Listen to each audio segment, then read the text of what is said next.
olóríire lọmọ wa. Ọ̀rọ̀ yìí mà ti dá yánpọnyánrin sílẹ̀ níkànnì ayélujára.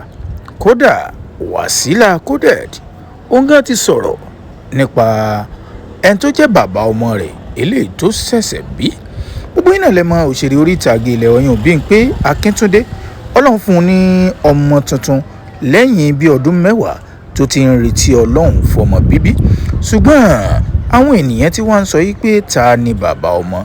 Ṣùgbọ́n mo máa ń sọ nǹkan kan nínú àwọn fídíò mi kó tó di pé màá lọ. Tó bá jẹ́ ìgbà àkọ́kọ́ tẹ̀yin wò wọlé jọ̀ọ́ ẹ bá wa tẹ subscribe button. Ikú aya, ikú ọmọ, ikú ọkọ kókó ń bẹ kò ní wọlé tọ̀ wá. Nǹkan ayọ̀ náà la máa bára wa ṣe.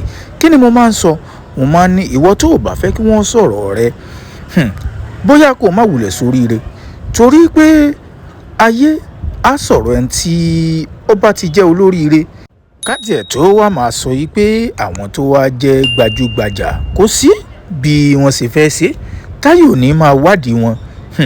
Kí ni Wasila Coded gangan kí ló sọ nípa ẹni tó bímọ fún gbogbo ẹlẹ́yìn náà kà nínú tó sọ sí ìkànnì ayélujára rẹ̀ nígbà tí ọ̀rọ̀ náà ṣẹlẹ̀ tí Ayọ̀ Ọláìyá tó kọ sí ìkànnì ayélujára. Ó ní olóríire lọmọ wa, ó wá kí gbogbo àwọn tó bá wọn ṣènáwó. Wasila Coded náà wá jáde tán ó reply kọ́mẹ́ǹtì náà.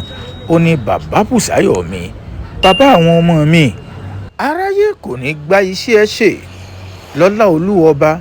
Thank for everything, a true father figure you are.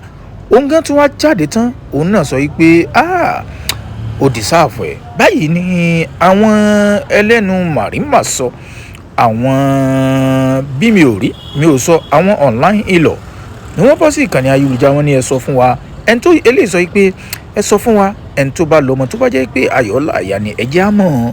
Ó yá ọ̀rọ̀ yín náà kan ẹ̀yin olólùfẹ́ mi tẹ́ ẹ ti gbọ́ gbogbo bó ṣe ń lọ.